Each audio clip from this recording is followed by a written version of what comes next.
I thought Brian had hung up after our lovely conversation. But when I heard his voice again, I realized the call was still connected. What I heard next destroyed everything I believed about my son. It was a quiet Tuesday evening in March, and I'd just finished my dinner alone at the kitchen table where I'd raised Brian for so many years. The phone had rung at 7:30, and seeing his name on the caller ID always made me smile. He was calling from his business conference in Dallas, sounding tired but caring as always. We'd had such a warm conversation. He asked about my day, whether I'd seen the neighbors, how I was feeling.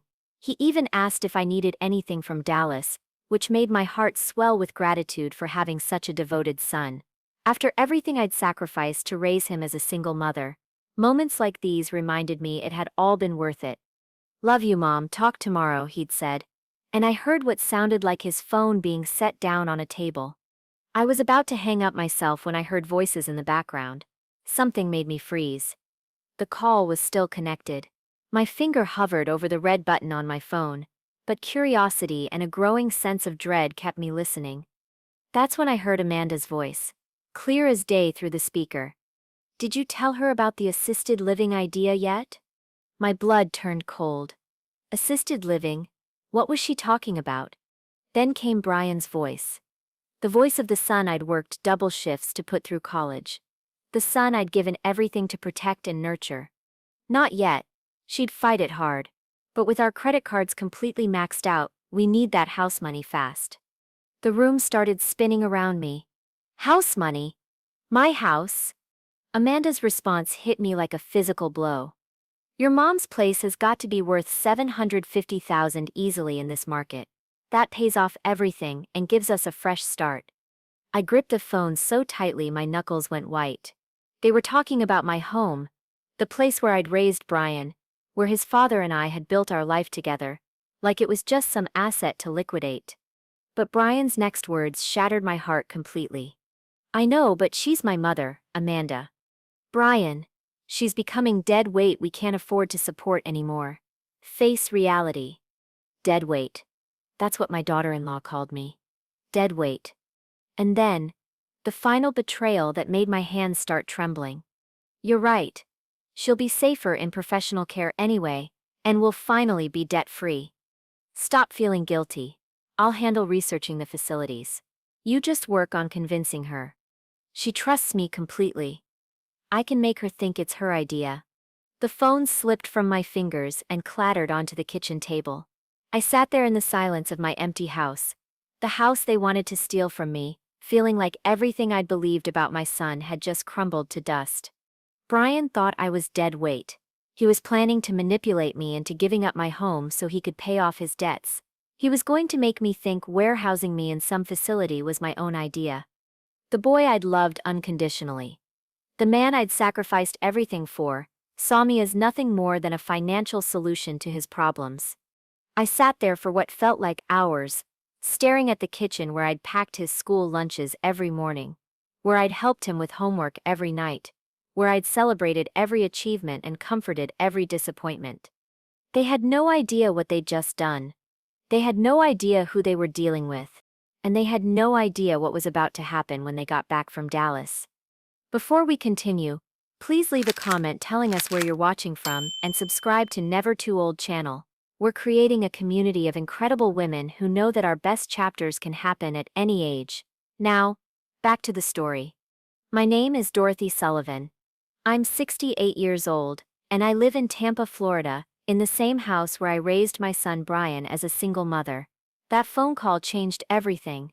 But to understand why what happened next was so devastating, you need to know who Brian used to be to me, and who I thought I was to him. I became a single mother when Brian was just 8 years old. His father left us for a younger woman, and suddenly I was alone with a little boy who kept asking when Daddy was coming home. I worked as a bank teller at First National, but one income wasn't enough, so I took a second job cleaning offices at night.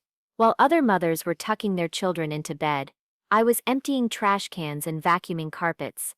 Also, Brian could stay in his school and keep his friends. I remember those years so clearly. I'd wake up at 5 in the morning to pack his lunch, drive him to school, work at the bank all day, pick him up from after-school care, help him with homework, make dinner, and then head out to clean offices until midnight. I was exhausted constantly, but every time Brian smiled or showed me a good grade or scored a goal in soccer, I knew it was worth it. When Brian was in high school, he wanted to go to private school like some of his friends. The tuition was enormous for someone like me.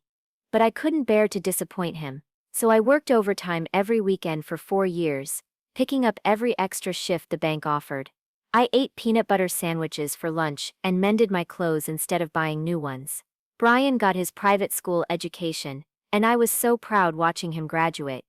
Then came college. Brian was smart and determined, and he deserved every opportunity. The state school would have been manageable, but he wanted to go to a prestigious university out of state. The costs were staggering, but I'd already sacrificed so much. What was a little more?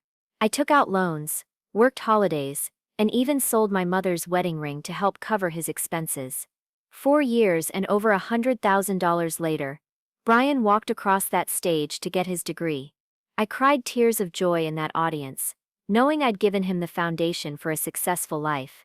When Brian met Amanda during his first job, I was thrilled he'd found someone who made him happy. They dated for 3 years, and when they got engaged, they wanted what Amanda called a dream wedding. The venue alone cost more than I made in 6 months. But how could I say no? This was my son's happiness we were talking about. I dipped into my retirement savings and took on extra work to help them have the perfect day. After they got married, Brian and Amanda started looking for their first house. Real estate prices in Tampa had gotten crazy, and they were struggling with the down payment. When Brian asked if I could help them get started, of course I said yes. I gave them $50,000 from the life insurance money I'd received when my husband passed away. Seeing them in their own home, starting their family life together, felt like the culmination of everything I'd worked for.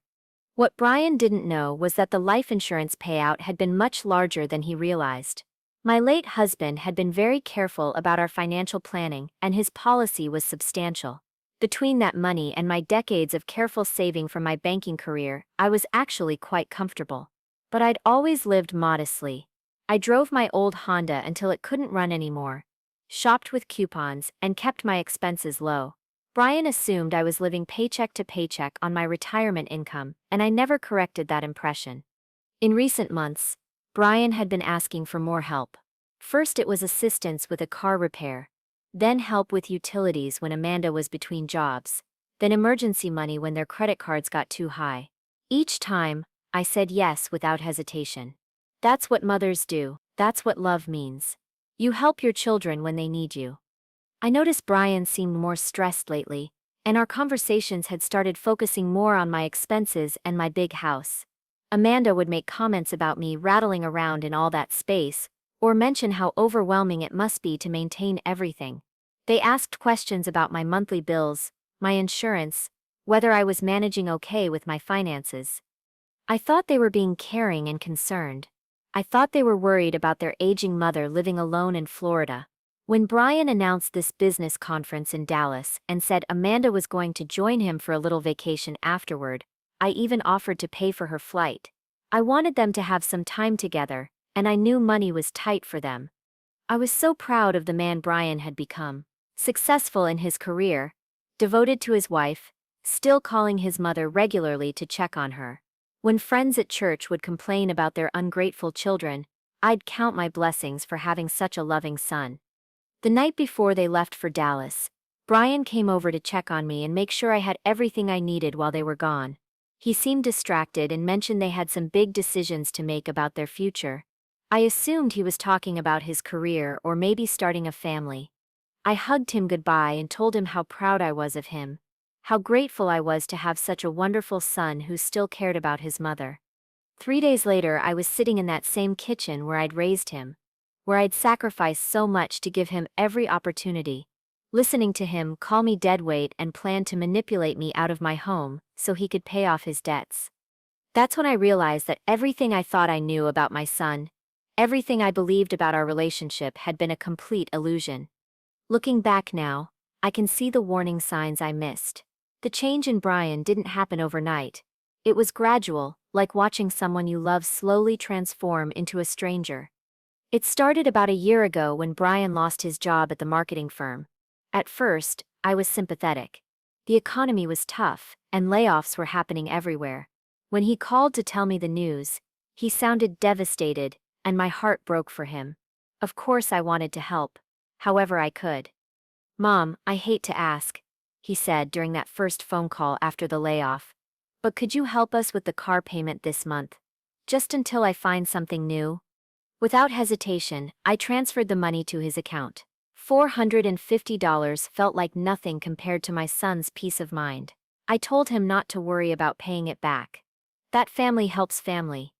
But 1 month turned into 2, then 3, then 4. Brian was interviewing constantly, but nothing seemed to work out. Meanwhile, the requests for help kept coming. First it was the car payment, then it was utilities when their electric bill got too high. Then it was groceries when Amanda's part-time job hours got cut. Each time Brian called, he sounded more desperate and ashamed. "Mom, I'm so embarrassed to ask again, but we're really struggling. Could you help with the insurance payment? I promise this is temporary." What kind of mother says no to that? I kept transferring money, kept reassuring him that everything would work out, kept telling him not to feel bad about asking for help.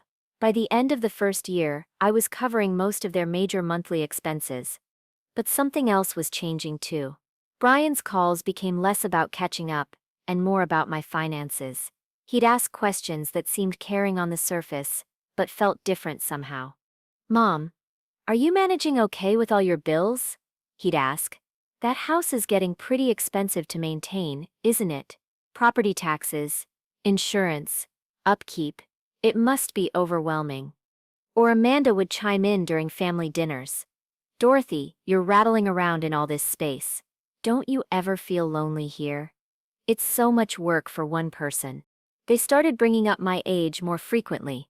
Comments about how I was getting older, and how they worried about me living alone.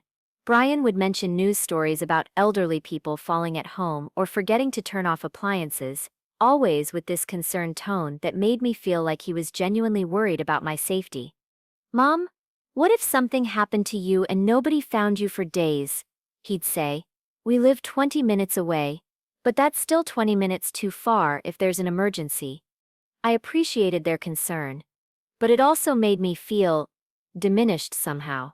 Like they saw me as fragile and helpless instead of the capable woman who'd raised Brian and managed her own life perfectly well for nearly 7 decades. The questions about my finances became more specific and frequent. Brian would ask about my retirement income, whether I was comfortable with my monthly budget, if I ever thought about downsizing to something more manageable.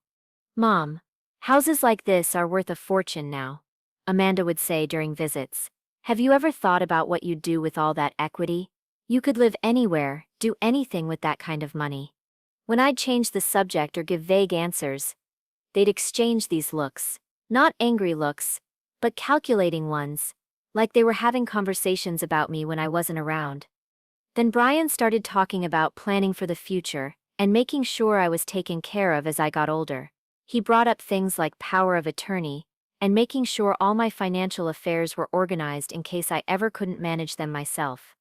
"Mom, I just want to make sure everything is set up properly," he'd say. "You've worked so hard your whole life, you deserve to have everything handled smoothly." It should have sounded loving and responsible. Instead, it felt like he was treating me like I was already incompetent. Like my mental decline was inevitable and imminent rather than theoretical and distant. The most uncomfortable conversations happened when they'd visit and walk around my house, making comments about how much space I had, how many bedrooms were sitting empty, how expensive it must be to heat and cool such a large place. "Mom, you could live like a queen in one of those nice senior communities," Amanda would say. "Imagine not having to worry about maintenance or yard work or any of that, just enjoying your retirement." When I'd protest that I loved my home and had no interest in moving, they'd back off quickly, but I could see the frustration in their eyes. Like I was being unreasonable or stubborn instead of expressing my preferences about my own life. The breaking point came 3 weeks before their Dallas trip. Brian called with what he described as a financial emergency. Their credit cards were maxed out. He still hadn't found steady work, and they were facing some kind of crisis that required immediate help. Mom, I hate to ask, but could you loan us $15,000?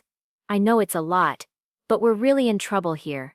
I promise we'll pay you back as soon as I get back on my feet. $15,000. It was more than I'd ever given them at once. But Brian sounded genuinely panicked. I transferred the money that same day. But something felt different about that conversation. Brian seemed less grateful and more entitled somehow, like he expected me to solve their problems, like it was my responsibility to bail them out of whatever financial mess they'd created. When I mentioned the transfer to my neighbor Ruth Martinez the next day, she gave me a look I didn't like. Dorothy, honey, how much are you giving them each month? She asked gently. When I added it up out loud, even I was shocked. Between the car payment, utilities, insurance, groceries, and emergency requests, I was supporting Brian and Amanda's entire lifestyle. They weren't living on Brian's unemployment benefits or Amanda's part-time income. They were living on my money. Ruth, they're struggling, I said, defending my choices.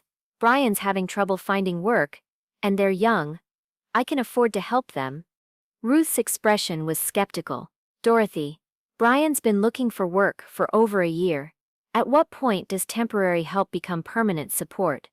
I didn't want to hear it. But her words stayed with me. That night, I sat at my kitchen table with a calculator and really looked at what I'd been giving them. The number was staggering. I was essentially paying for 2 households while living like I could barely afford one. 2 days later, Brian announced the Dallas Business Conference. 10 days away, with Amanda joining him for a vacation extension.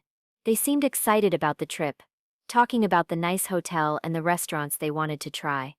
As I watched them plan their getaway, paid for with money I'd provided to help with their financial emergency, I felt something shift inside me. For the first time, I started to wonder if Ruth might be right. I started to wonder if my loving, devoted son was taking advantage of his mother's generosity. I started to wonder if I was being used. But I never imagined how much worse it really was until I heard that phone conversation 3 days into their Dallas trip. I never imagined they saw me as dead weight. I never imagined they were planning to steal my home and warehouse me somewhere I didn't want to be. I never imagined my own son could be so cruel. That Tuesday evening phone call haunted me for days. Every cruel word kept replaying in my mind as I tried to process what I'd heard. She's becoming dead weight. We can't afford to support anymore. Dead weight. That's how my son saw me. Not as the woman who'd sacrificed everything for him, but as dead weight. The worst part wasn't even the cruelty of those words. It was how casually Amanda had said them, like stating an obvious fact, and Brian hadn't disagreed. He'd simply said, "You're right," and moved on to discussing logistics. I spent Wednesday walking through my house, really looking at it for the first time in months. This wasn't just property to me. This was where Brian had built blanket forts in the living room. This was where I'd nursed him through chicken pox. This was where we'd celebrated every birthday and milestone of his childhood. They weren't just planning to take my house, they were planning to erase our entire family history for their financial benefit. But what really destroyed me were the details of how they intended to manipulate me. She trusts me completely. I can make her think it's her idea. That betrayal cut deeper than anything else. Brian wasn't just planning to steal from me. He was planning to use my love for him as a weapon against me. He was going to exploit the trust I'd built through decades of unconditional support. I could picture exactly how he would do it. He'd start with concern about my safety, pointing to news stories about elderly people falling. He'd mention how worried he and Amanda were about me living alone. Then he'd bring up the financial burden of maintaining such a large house. He'd suggest it was time to simplify my life by moving to an active senior community where I could make new friends. And because I trusted him completely, I might have actually considered it. I might have convinced myself that maybe he was right. Maybe I was being stubborn holding on to this house. That's what made it so evil. Brian wasn't planning to force me into anything. He was planning to make me volunteer for my own exploitation by believing it was what a loving son wanted for his mother's well-being.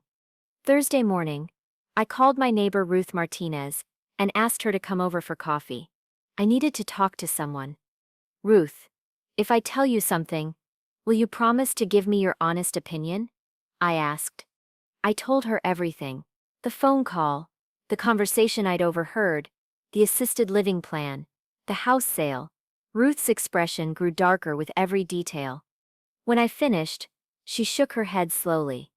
Dorothy, that's not family love. That's financial abuse. Financial abuse. Hearing Ruth say it out loud made something click into place. Brian wasn't helping or protecting me. He was systematically positioning himself to control my assets for his own benefit. Honey, what you're describing isn't the behavior of a son who cares about his mother, Ruth continued. It's the behavior of someone who sees you as a problem to be solved and an asset to be liquidated.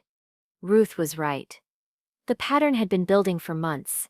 The questions about my finances, the comments about my house being too much for me, the suggestions about my age and capabilities.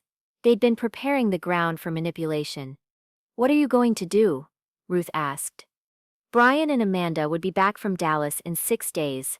They were planning to start the assisted living pressure campaign immediately. They thought they had time to work on me gradually. They thought I was a helpless old woman who would gratefully accept whatever they decided was best for me. They thought wrong. Friday morning, I did something I hadn't done in decades. I got angry. Not sad or hurt or disappointed. Furious. The kind of anger that clarifies everything and strips away emotional confusion. I'd spent my entire adult life putting Brian's needs ahead of my own. I'd worked 2 jobs to give him opportunities. I'd sacrificed my comfort to pay for his education. I'd depleted my savings to fund his wedding and house down payment.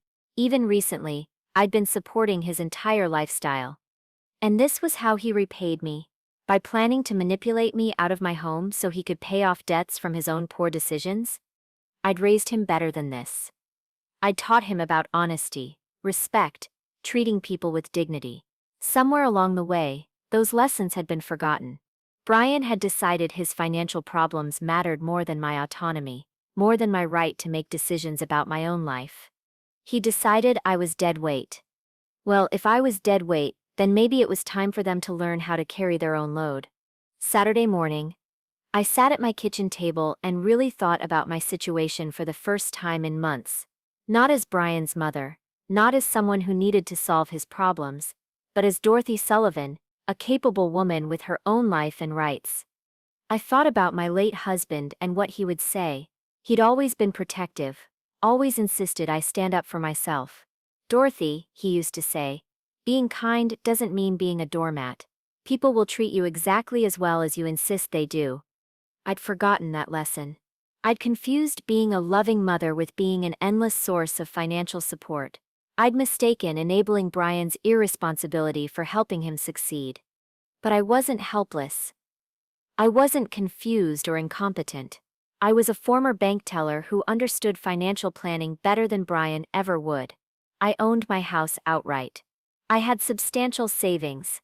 I was completely independent and capable of making my own decisions. And I just overheard my son planning to steal all of that from me. As I sat there that Saturday morning, I realized something that would have shocked Brian and Amanda. I didn't need them. I never had. I'd been choosing to support them, choosing to prioritize their needs, choosing to make their problems my responsibility. But choices can be changed. By Sunday evening, I'd made up my mind. Brian and Amanda thought they were so clever, planning to manipulate a helpless old woman. They thought they understood the situation completely. They were about to discover just how wrong they were about everything. Monday morning, I woke up with a clarity I hadn't felt in years. Brian and Amanda had 5 days left in Dallas. 5 days before they returned to execute their plan to manipulate me out of my home. But I had 5 days too. My first call was to Thomas Walsh, a real estate attorney whose office I'd passed countless times driving through downtown Tampa. When I explained I needed to understand my legal rights regarding selling my property, he squeezed me in that afternoon. Mrs. Sullivan, since the house is titled solely in your name with no mortgage, you have absolute authority to sell it, he explained. You don't need anyone's permission or signature. It's completely your decision.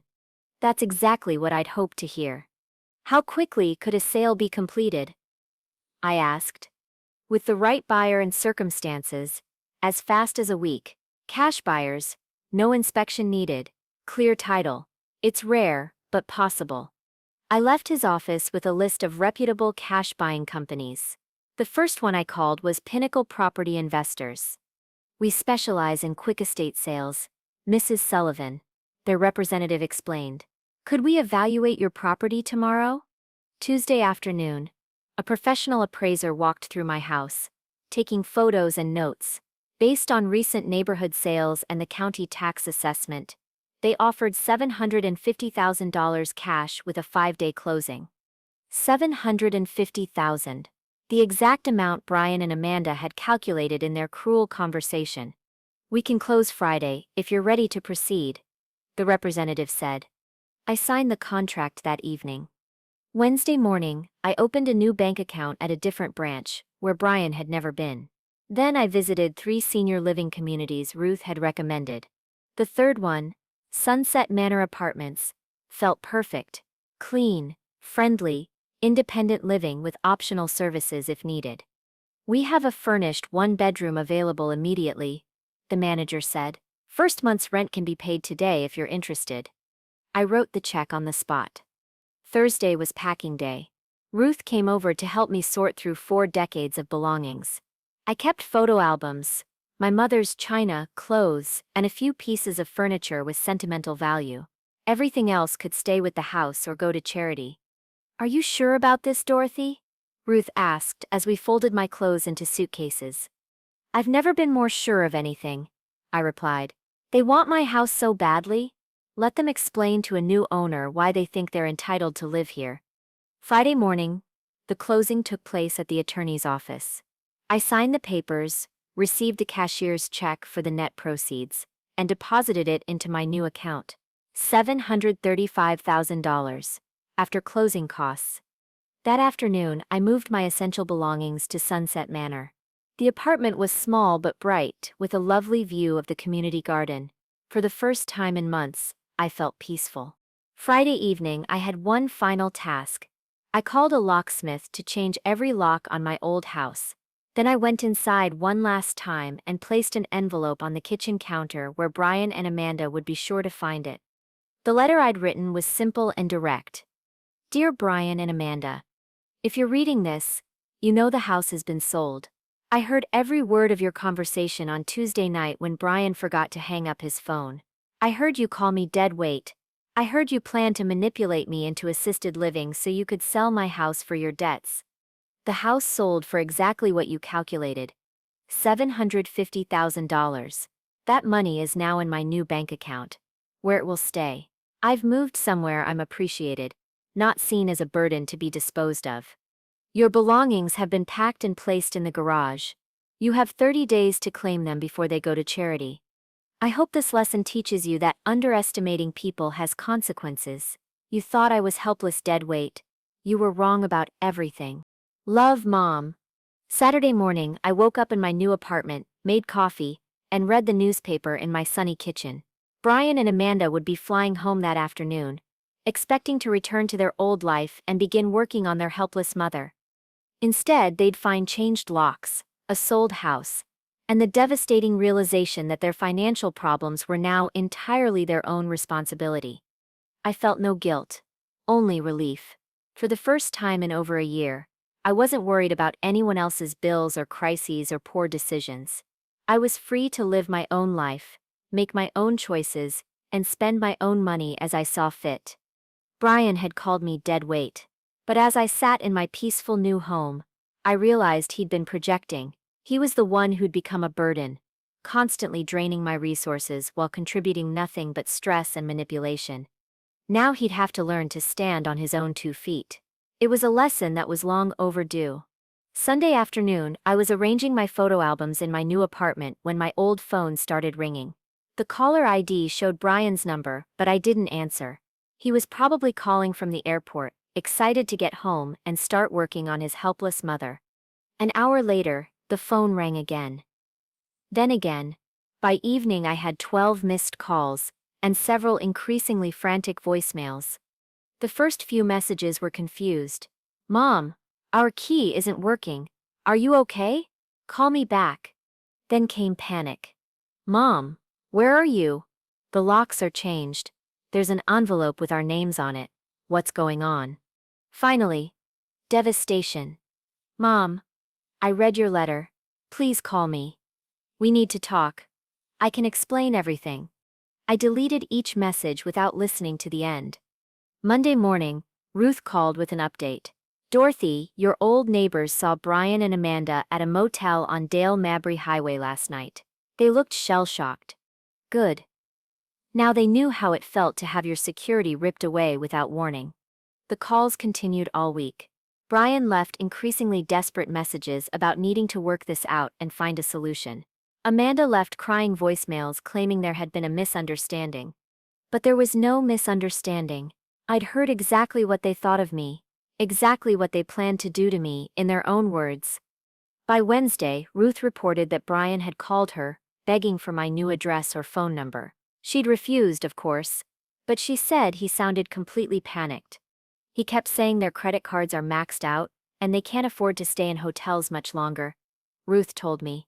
"He asked if I knew where you'd moved, said he just wanted to apologize." I'm sure he did want to apologize. Not because he was sorry for what he'd planned, but because he was sorry it hadn't worked. 2 weeks later, I was settling into a lovely routine at Sunset Manor. I joined the book club, started taking watercolor painting classes, and volunteered at the community garden. My neighbors were friendly people who valued conversation and companionship, not what they could get from me financially. Ruth visited regularly with updates from the old neighborhood. Brian and Amanda had tried to contact the new owners of my house, demanding to know how to reach me. The new owners had threatened to call the police if they didn't stop harassing them. Brian had also shown up at Ruth's door multiple times, sometimes with Amanda, sometimes alone, begging for any information about where I'd gone. Ruth said he looked terrible, unshaven, exhausted, desperate. "He told me they're facing bankruptcy," Ruth reported during one visit. "Said they were counting on your house to solve their financial problems, and now they don't know what to do." I felt a brief flicker of the old sympathy, quickly replaced by anger. They'd been counting on my house to solve their problems? Problems they'd created through their own irresponsibility and poor decisions? A month after their return from Dallas, I decided to drive by my old neighborhood, not to see Brian and Amanda, but to see how the new owners were treating my former home. The house looked beautiful. Fresh paint on the shutters, new flowers in the front beds, children's bicycles on the driveway. A real family was making happy memories there now, not planning to exploit elderly relatives for financial gain. As I drove away, I felt a deep sense of peace.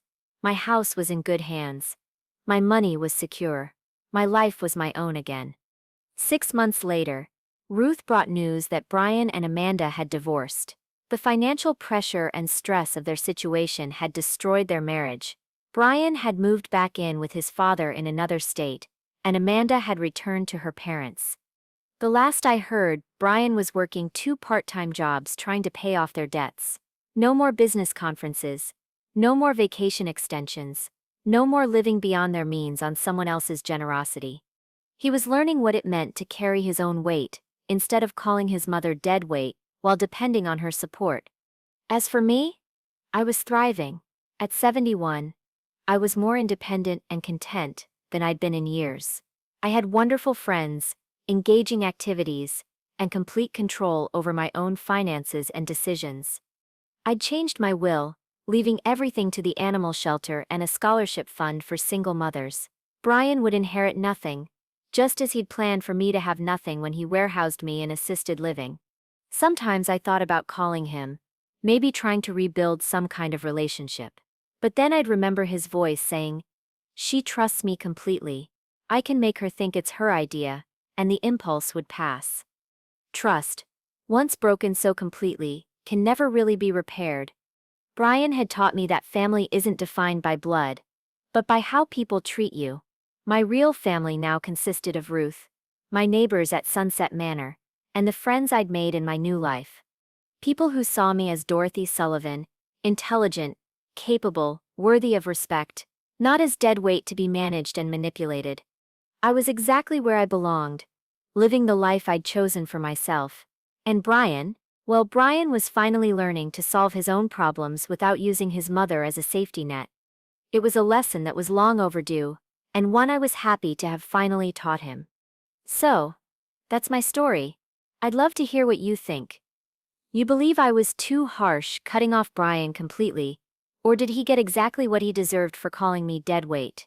Let me know in the comments, and subscribe if you want to hear more stories like mine.